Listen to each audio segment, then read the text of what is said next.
ہو جائے گا، یہ نہیں، کرو، سبب اختیار کرو، یہ بھی سنت ہے، یہ بھی دین کا حکم ہے، مگر نتیجے کے بارے میں اللہ تعالیٰ پر بھروسہ رکھو، یہ ایمان کی علامت ہے۔ اللہ کو نظر انداز نہ کرو، اس کے حکم سے روگردانی مت کرو، دوسروں پر ایسا بھروسہ کہ اللہ کو بھول جاؤ، یہ بات تمہارے اندر نہیں ہونی چاہیے۔ یہ تین باتیں ہوئیں جن کا تعلق دلی کیفیات سے ہے۔ اس کے بعد دو اور صفات بیان ہوئی،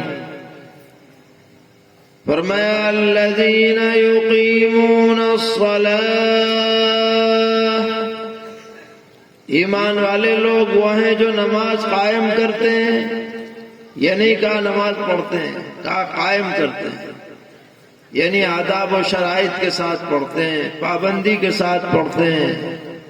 ماحول بناتے ہیں نماز پڑھنے کا، یہ بھی ایمان کی علامت ہے۔ جس معاشرے میں نماز زندہ نہ ہو وہاں دین بھی زندہ نہیں رہ سکتا ہے۔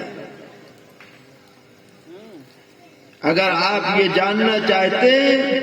کسی گھر والوں کے بارے میں کہ ان کے اندر ایمان کس درجے کا ہے،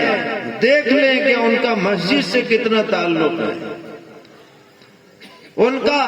نماز کا اہتمام کیسا ہے، پابندی کیسی۔ یہ چوتھی صفت ہوئی، اور پانچویں صفت بیان ہوئی وَمِمَّا رَزَقْنَاهُمْ يُنْفِقُونَ، اور ہم نے جو انہیں روزی دی ہے اسی میں سے وہ اللہ